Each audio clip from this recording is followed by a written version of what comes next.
The Karmann Ghia was Volkswagen's high-fashion model.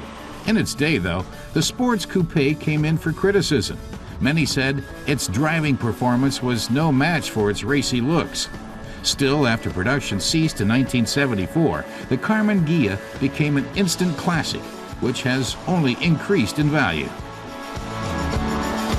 Our tester says he's sitting in a heartbreaker of a car, a real dreamboat, and the most beautiful VW ever built, the Karmann Ghia. Elegant and fragile, with thin chrome pipes for bumpers, the Karmann Ghia looked like it belonged on a merry-go-round rather than on the street. Car body builder Karmann created the first prototype for the coupe based on the platform of the VW Beetle in 1953. Production started 2 years later. Painted metal, ivory-colored knobs, imitation leather, and 3 gauges dominate the minimalistic cockpit. At the back, the most powerful of the Beetle's engines hums. The first ones had just 30 horsepower, later ones 50. Christoph Bauer says the car looks sportier and zippier than it actually is. When it came out in 1955, it only had a 30 horsepower motor. It took Christoph half a minute to get the car to go from 0 to 100 kilometers an hour. He says it's just a gussied up VW.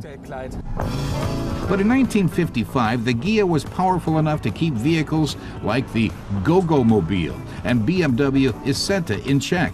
Today, the car just goes with the flow, giving drivers enough time to consider little details, like its typically VW smell and its indifferent directional stability. Christoph says it's wonderfully relaxing to drive this car and that you notice the car's robust technology. Still, the steering wheel is very delicate, and those with big hands, like his, tend to hold it with just their fingertips. But the horn is the real attention getter, he says. Isn't that nice, he asks? What characterizes the early model Karmann Ghias is their inimitable feeling of quality workmanship. Isn't the Karmann Ghia wonderful, our tester enthuses, adding that it's the most graceful sports car of the 1950s. He notes that it doesn't have the showy radiator grills of the Mercedes 190 or Bogward Isabella coupes, but he says the Ghia is not really a sports car because under its wonderful body is standard Beetle technology. In this case, a 1.5-liter boxer engine from 1966 with just 44 horsepower. Christoph says while the Ghia won't win races, it does win hearts, especially ones as lovely as this. In original condition, it's got just 33,000 kilometers on the clock. Now he's taking this exceptional model out for a spin. This Karmann Ghia is from the Automobile Milestones collection at the Zeithaus Museum in Wolfsburg. The sporty Ghia coupe was the first to offer elegant Italian design at an affordable price. This was made possible by combining the Ghia's sheet metal body with cost-effective series production technology.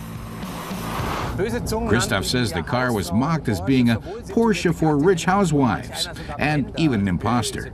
But if the Karmann Ghia was an imposter, it was a very successful one. It was produced for close to 20 years, during which time 443,000 coupes and convertibles were sold. Our tester says those are sales figures many real sports cars can only dream of. And these days, many people can only dream of owning a Karmann Ghia. Convertibles in mint condition sell for over 25,000 euros, while coupes change hands for around 18,000. Not bad for a Beetle variant that originally sold for just over 3,500 euros. Our tester calls the Karmann Ghia the perfect car for people who like to look sharp and have time to spare. Personally, he'd like a few more horsepower, but he says the car's wonderful design compensates for a lot and makes this car a true automotive milestone.